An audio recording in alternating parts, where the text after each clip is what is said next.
بسم اللہ الرحمن الرحیم۔ آج کے سبق کا عنوان ہمارے پاس ہے پیوستہ رہ شجر سے امید بہار رکھ۔ یہ نظم ہے اور علامہ اقبال کی لکھی ہوئی نظم ہے۔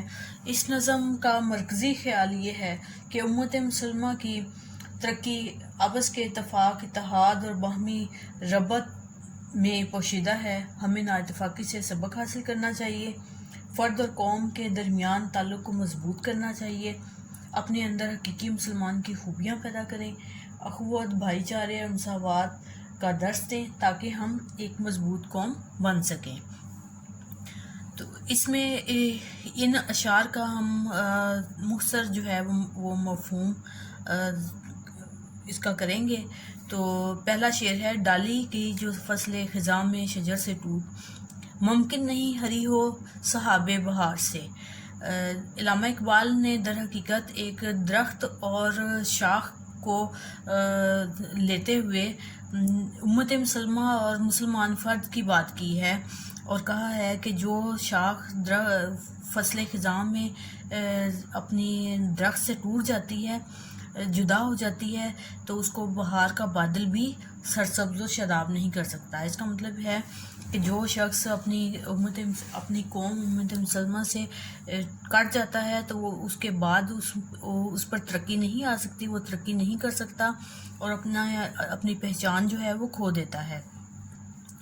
دوسرا شعر ہے لازوال عہد خزاں اس کے واسطے، کچھ واسطہ نہیں ہے اسے برگ و بار سے۔ برگ کا مطلب ہوتا ہے پتے، بار کا مطلب ہوتا ہے پھل، لازوال کا مطلب ہے ہمیشہ رہنے والے۔ اب اس شعر میں شاعر نے کہا ہے کہ جو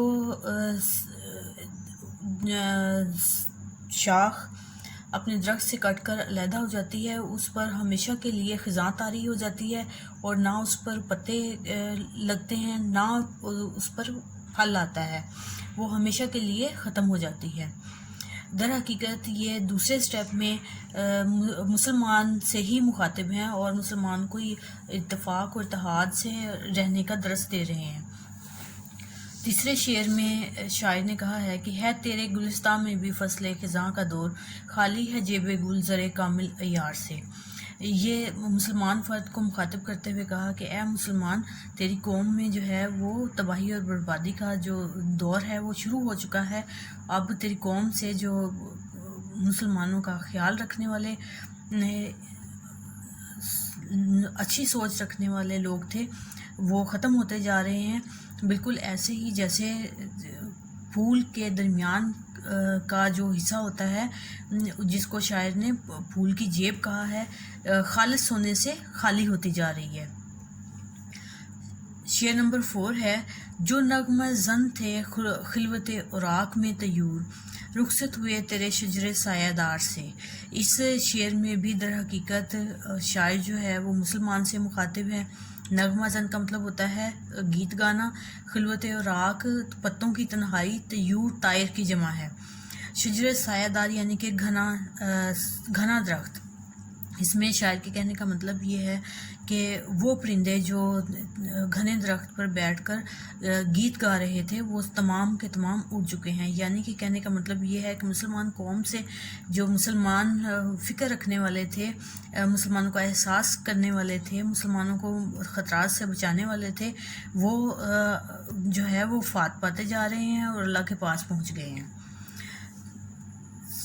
شعر ہمارے پاس موجود ہے، شاخ بریدہ سے سبق اندوز ہو کے تو نہ آشنا ہے قاعدہ روزگار سے۔ شاخ بریدہ کٹی ہوئی شاخ، سبق اندوز ہونا، سبق حاصل کرنا، نا آشنا، نا واقف، قاعدہ روزگار زمانے کے اصول و قواعد۔ اب اس شعر میں بھی شاعر نے ایک شاخ کو سامنے مد نظر رکھتے ہوئے در حقیقت مسلمان سے مخاطب کیا ہے اور کہا ہے کہ اے مسلمان، کٹی ہوئی شاخ سے ایک سبق حاصل کر کے، جیسے شاخ اگر اپنے درخت سے کٹ جاتی ہے، علیحدہ ہو جاتی ہے، تو جس طرح وہ اپنی حیثیت کھو دیتی ہے، ختم ہو جاتی ہے، اسی طرح سے مسلمان بھی اپنی قوم سے جب علیحدہ ہو جاتا ہے تو وہ اپنی پہچان، اپنی شخصیت اور ترقی کی تمام راہیں جو ہے وہ بند کر دیتا ہے۔ شاعر کہتے ہیں کہ اے مسلمان، تو ابھی زمانے کے قواعد اور ضوابط سے واقف نہیں ہے۔ جو ہی انسان اپنے مرکز سے علیحدہ ہوتا ہے تو زمانہ اس کا کوئی لحاظ نہیں کرتا اور اس پر برے سے برا وقت جو ہے وہ آتا چلا جاتا ہے۔ آخری شعر اس میں ہے، ملت کے ساتھ رابطہ استوار رکھ، پیوستہ رہ شجر سے امید بہار رکھ۔ در حقیقت یہ شعر تمام نظم کا لب لباب ہے، اور اس میں انہوں نے ڈائریکٹلی یہ بات کی ہے کہ اپنی قوم، اے مسلمان، اپنی قوم کے ساتھ اپنا رابطہ جو ہے وہ مضبوط کر دے، اور اپنے شاخ کو بھی کہا ہے کہ اپنی درخت سے مضبوطی کے ساتھ جڑے رہو، تبھی ترقی کی امید جو ہے وہ کی جا سکتی ہے۔ اور اس نظم میں در حقیقت شاعر نے اخوت، بھائی چارے، مساوات کا درس دیا ہے۔ مسلمانوں کو کہا کہ آپس میں اتفاق اتحاد سے رہیں اور نا اتفاقی سے سبق حاصل کریں، فرد اور قوم کے تعلق کو مضبوط کریں۔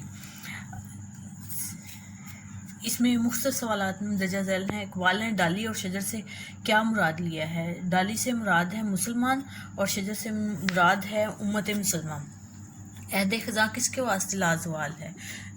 جو وہ شاخ جو اپنے درخت سے کٹ جاتی ہے، علیحدہ ہو جاتی ہے۔ کس کے گلستان میں فصل خزاں کا دور ہے؟ مسلمان قوم میں فصل خزاں کا دور ہے۔ سوال ہے، جیب گل کس چیز سے خالی ہے؟ جیب گل خالص سونے سے خالی ہے۔ خلوت عراق میں کون نغمہ زن تھے؟ پرندے جو تھے وہ خلوت عراق میں یعنی پتوں کی تنہائی میں نغمہ زن تھے۔ ہمیں کس چیز سے سبق اندوز ہونا چاہیے؟ ہمیں کٹی ہوئی شاخ سے سبق حاصل کرنا چاہیے۔ امید بہار کے لیے کس بات کی ضرورت ہے؟ اپنے مرکز سے جڑا رہنے کی ضرورت ہے۔ ایک مسلمان کو اپنی امت مسلمہ سے مضبوطی کے ساتھ جڑا رہنے کی ضرورت ہے۔ اس سے مراد یہ ہے کہ اللہ اور رسول کے احکامات پر پابندی سے عمل کریں اور آپس میں اتحاد اور اتفاق سے رہیں تاکہ دشمن جو ہے وہ ان کو نقصان نہ پہنچا سکے اور وہ ترقی کی منزلیں طے کریں۔ شکریہ۔